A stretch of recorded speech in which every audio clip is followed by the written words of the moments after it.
الرحمن الرحيم الحمد لله وحده والصلاة والسلام على من لا نبي بعده أما بعد فقد قال الله تبارك وتعالى في القرآن المجيد والفرقان الحميد أعوذ بالله من الشيطان الرجيم بسم الله الرحمن الرحيم خذوا ما آتاكم الرسول فخذوه وما نهاكم عنه فانتهوا صدق الله العظيم.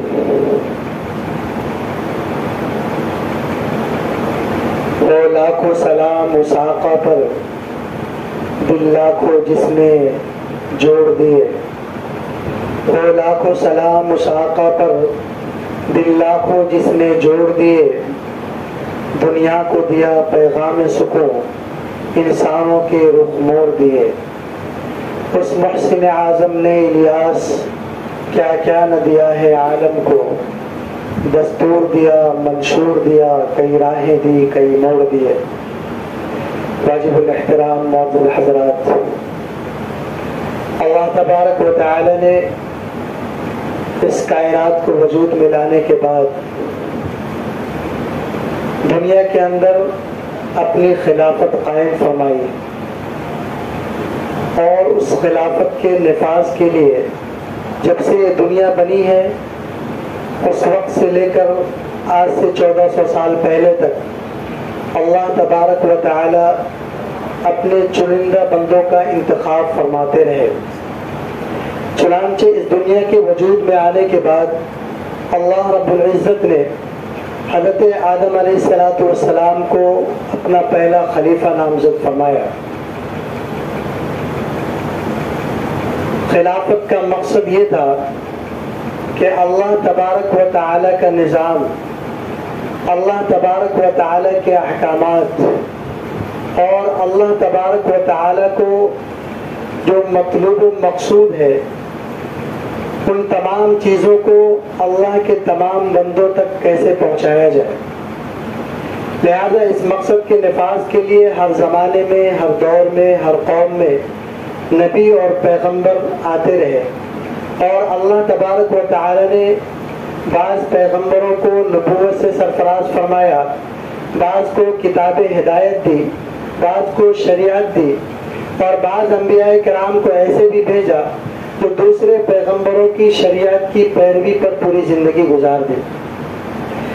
چنانچہ اللہ رب العزت نے حضرت موسیٰ علیہ السلام، حضرت عیسیٰ علیہ السلام اور ہمارے نبی محمد عربی صلی اللہ علیہ وسلم کو کتاب ہدایت کی شکل میں آسمانی کتاب مرحمت فرمایا، جس کے اندر اللہ تبارک و تعالی نے زندگی گزارنے کے رہنما اصول اور دستور مرحمت فرمائے.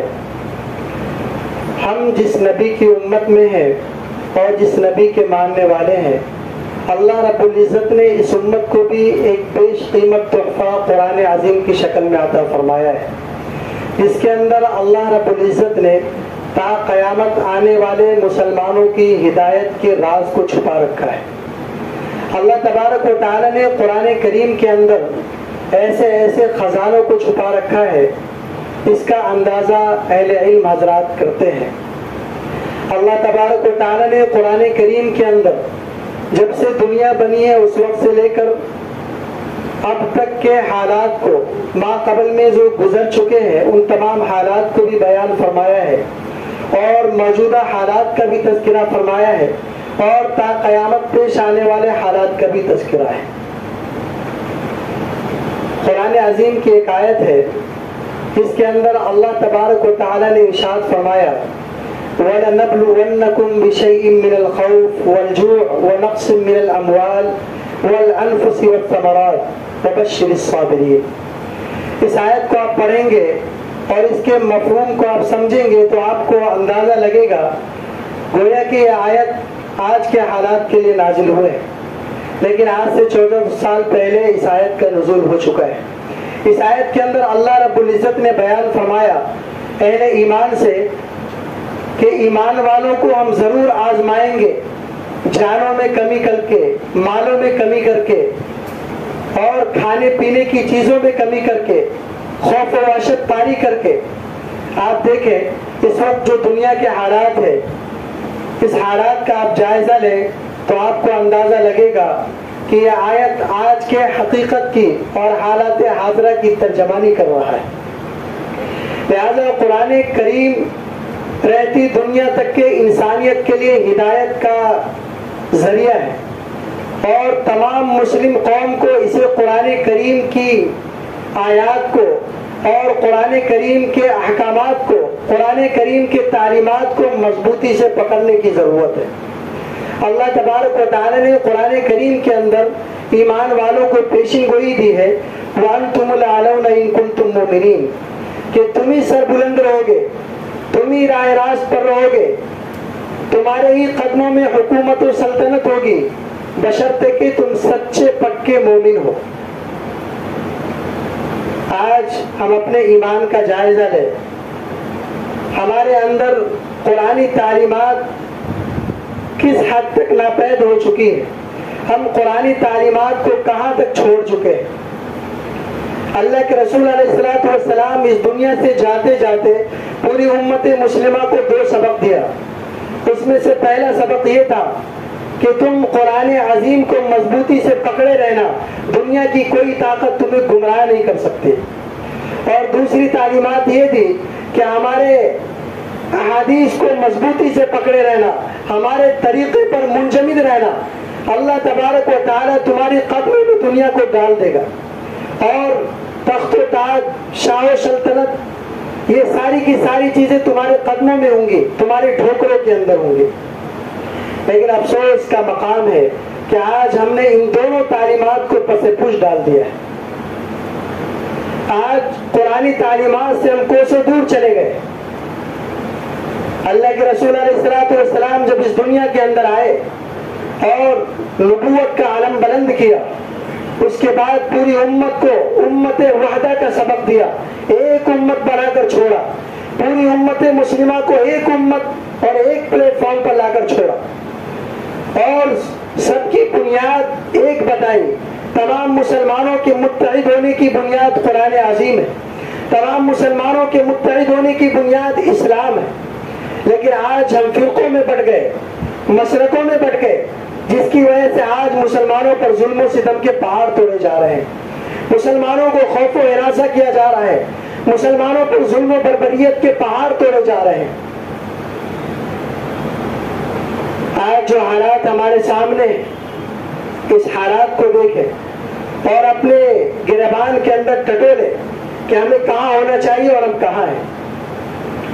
میں نے قرآن کریم کی ایک آیت کا چھوٹا سا ٹکڑا پڑھا ہے، اس کے اندر اللہ رب العزت نے ارشاد فرمایا، اللہ کے رسول جس چیز کا حکم تمہیں دے اسے کر گزرو، اور جس چیز سے منع کرے اس سے رک جاؤ۔ اس آیت کے زمرے میں، اس کے پس منظر میں علماء محدثین نے لکھا ہے، علماء مفسرین نے بیان فرمایا ہے کہ اللہ کے رسول علیہ السلام کا اسوہ تمام امت مسلمہ کو اپنانے کی ضرورت ہے، چاہے وہ شادی بیاہ کا موقع ہو، چاہے معاشرت کے معاملات ہو، چاہے اخلاقی پہلو ہو، چاہے آپسی زندگی ہو، چاہے گھریلو زندگی ہو، ازدواجی زندگی ہو، تمام زندگیوں کے اندر، تمام پہلوؤں کے اندر آقا کریم صلی اللہ علیہ وسلم کے اسوہ کو اپنانے کی ضرورت ہے۔ لیکن آج ہم نے نبی کے طریقے کو چھوڑ دیا، نبی کے سنتوں کو چھوڑ دیا، قرآن کی تعلیمات کو بھلا دیا۔ نتیجہ یہ ہوا کہ ہم اسلام سے کوسوں دور چلے گئے، اور اسلامی غیرت و اہمیت ہمارے دلوں سے نکل گئی۔ قرآن کریم کے اندر اللہ تبارک و تعالی نے ارشاد فرمایا، انما المؤمنون اخوہ، تمام مسلمان آپس میں بھائی بھائی ہے، ایک جسم کے مانند ہے۔ اگر کسی مسلمان کو تکلیف پہنچتی ہے تو دوسرے مسلمان کو اس کا درد ہونا چاہیے۔ لیکن افسوس کی بات ہے کہ آج ہمارے مسلم قوم پر، ہماری مسلم بہو بیٹیوں پر ظلم و بربریت کے پہاڑ توڑے جا رہے ہیں، مسلم بچوں کو نشانہ بنایا جا رہا ہے۔ آج ہم سب اس تاریخ سے واقف ہیں، آج جو فلسطین کے حالات ہیں اس کو کون نہیں جانتا؟ آپ دیکھیں وہاں کیا ہو رہا ہے، مسلمانوں کو نشانہ بنایا جا رہا ہے، مسلمان عورتوں پر ظلم و بربریت کے پہاڑ توڑے جا رہے ہیں، مسلمانوں کی جانیں جا رہی ہیں، مسلمان بچوں کو شہید کیا جا رہا ہے۔ ایسے حالات میں پورے عالم کے مسلمانوں کی یہ ذمہ داری ہے کہ ایک پلیٹ فارم پر کھڑے ہو اور تمام کے تمام مسلمان اس ظلم کے خلاف اپنی آواز کو بلند کرے، اور جہاں تک ممکن ہو اس ظلم و بربریت کے خلاف آواز بلند کرتے ہوئے اس کا بائیکاٹ کرے۔ حدیث مبارکہ موجود ہے، اللہ کے رسول علیہ الصلوۃ والسلام نے فرمایا اگر کہیں تم ظلم ہوتا ہوا دیکھو تو تمہاری یہ ذمہ داری ہے کہ ظالم کے ہاتھ کو روکو، ظالم کو ظلم سے روکو۔ اگر ظالم کو ظلم سے نہیں روک سکتے تو مظلوموں کی مدد کرو، اور یہ بھی نہیں کر سکتے تو تم سے جو ہو سکتا ہے تم اپنے دل کے اندر اس کو مذموم سمجھو، اس کی مذمت کرو۔ آج اسرائیل فلسطینی مسلمانوں کی دھجیاں اڑا رہا ہے، اس کے مکانوں کو تحقیق کر رہا ہے، بمباری کر رہا ہے، آئے دن سینکڑوں بچوں کو شہید کیا جا رہا ہے۔ کتنے مسلم بچے بے گھر ہو گئے، کتنی مسلمان مائیں عورتیں بیوہ ہو گئی۔ اس کی واحد وجہ کیا ہے؟ وہاں کے مسلمان ارض فلسطین کی حفاظت چاہتے ہیں، بیت المقدس کی حفاظت چاہتے ہیں۔ آپ کو پتا ہے یہ بیت المقدس کیا ہے؟ یہ وہ سرزمین ہے جہاں پر اللہ تبارک و تعالی نے سینکڑوں پیغمبروں کو بھیجا، اور حضرت ابراہیم علیہ السلام نے خانہ کعبہ کی تعمیر کے بعد دوسری مسجد اس روئے زمین پر جو تعمیر کی ہے وہ بیت المقدس ہے، وہ مسجد اقصی ہے۔ اس مسجد اقصی کے اطراف میں اس کے گرد و نواح کے اندر سینکڑوں انبیاء کرام کا ورود و نزول ہوا ہے۔ لہذا اس بیت المقدس کی حفاظت کی ذمہ داری تمام عالم اسلام کے مسلمانوں کی ہے۔ اب ضرورت اس بات کی ہے کہ ہم اس معاملے میں کیا کر سکتے ہیں۔ ہمارے پاس نہ طاقت ہے، ہمارے پاس نہ سورس ہے، ہمارے پاس اتنی قوت نہیں ہے کہ ہم وہاں جا کر مسلمان مظلوم عورتوں، بچوں، مردوں کی حفاظت کر سکیں، بیت المقدس کی حفاظت کر سکیں، ظالموں کو ظلم سے روک سکیں۔ تو ایسے حالات میں ہماری ذمہ داری بنتی ہے کہ ہم سے جو ہو سکتا ہے ہم اسرائیلی مصنوعات کا بائیکاٹ کریں۔ آج ہم صبح سے شام تک اسرائیلی منشیات کا استعمال کرتے ہیں، اسرائیلی مشروبات کا استعمال کرتے ہیں، اسرائیل کی کمپنیوں کی بنائی ہوئی گاڑیوں پر سواری کرتے ہیں، اس کے بنائے ہوئے چیزوں کو استعمال کرتے ہیں، کھانے پینوں کے اندر، پہننے اوڑھنے کے اندر۔ ان تمام چیزوں کا بائیکاٹ کریں۔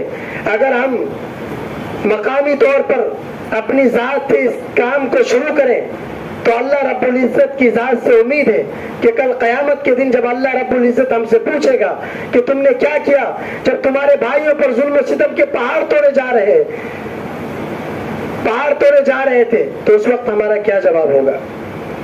ضرورت اس بات کی ہے کہ ہم یہاں بیٹھ کر دعا کر سکتے ہیں، بیت المقدس کی حفاظت کے لیے ہم تہجدوں کے اندر اٹھیں اور اللہ کی بارگاہ میں روئیں اور اللہ کی بارگاہ میں دعا کریں کہ اے اللہ ہمارے مظلوم فلسطینی مسلمان بھائیوں بہنوں کی، بچوں کی حفاظت فرما، اس کی نصرت فرما، اس کی مدد فرما، ظالموں کو ظلم سے روک دے۔ اور دوسرا طریقہ کار یہ ہے کہ اسرائیلی جتنی کمپنیاں اور جتنے سامان ہیں جو دنیا کے چپے چپے میں کونے کونے میں پھیلا ہوا ہے، جس کا استعمال ہم اور آپ کرتے ہیں، اس کے استعمال سے بچیں۔ یہ ہماری ذمہ داری۔ اللہ کے رسول علیہ السلام نے جب اس امت کو چھوڑا تھا تو حضرت بلال رضی اللہ عنہ جو رنگ کے کالے تھے، حبشہ کے رہنے والے تھے، غلام تھے، ان کو اپنے سینے سے لگایا، کلیجے سے لگایا، صرف اس بنیاد پر کہ وہ اسلام کے نام لیوا تھے، اللہ رب العزت پر ایمان لانے والے تھے، قرآن کی تعلیمات پر اپنا تن من دل قربان کرنے والے تھے، اسلام کے کلمہ کو پڑھا تھا، اسلامی تعلیمات کو اپنایا تھا، تو اللہ کے رسول علیہ السلام نے اس کو کلیجے سے لگایا۔ اس وقت یہ نہیں دیکھا کہ یہ کس ملک کے رہنے والے ہیں، ان کا رنگ کیا ہے، ان کا خاندان کیا ہے۔ حضرت ابو ذر غفاری رضی اللہ عنہ جو الگ قبیلے کے، ان کو آپ نے کلیجے سے لگایا. حضرت سلمان فارسی رضی اللہ عنہ، ان کو آپ نے کلیجے سے لگایا اور پوری امت کو یہ درس دیا. اور قرآن کی آیت جو قرآن کریم کے اندر موجود ہے، وَاعْتَصِمُوا بِحَبْلِ اللَّهِ جَمِيعًا وَلَا تَفَرَّقُوا، کہ اے ایمان والو، اے اسلام پر من مٹنے والو، اے اللہ کی رسی کو مضبوطی سے تھامنے والو، ایک ہو جاؤ، ایک ہو جاؤ، ایک پلیٹ فارم پر جمع ہو جاؤ اور متحد ہو جاؤ. اللہ کی رسی کو مضبوطی سے پکڑ لو، اللہ کے دین پر قائم ہو جاؤ، اسی میں تمہاری کامیابی ہے. مبادہ اگر اس کے خلاف گئے تو تمہارا کوئی پرسان حال نہ ہوگا. لہذا ضرورت اس بات کی ہے کہ ہم اللہ کی رسی کو مضبوطی سے پکڑیں، اسلامی تعلیمات کو اپنائیں، قرآنی احکامات کو اپنے سینے میں جگہ دیں، اور جو ہمارے بھائیوں پر، بہنوں پر، مسلمانوں پر جو ظلم و ستم کے پہاڑ توڑے جا رہے ہیں، اس کے لیے جس حد تک ممکن ہو، جہاں تک ہو سکے، ہم اس کا بائیکاٹ کریں، اس کے لیے دعائیں کریں. اللہ رب العزت سے دعائیں، اللہ تبارک و تعالی ہم تمام کو دین کی صحیح سمجھ عطا فرمائے، کئی باتوں پر عمل کی توفیق عطا فرمائے. آمین. وآخر دعوانا الحمدللہ رب العالمین.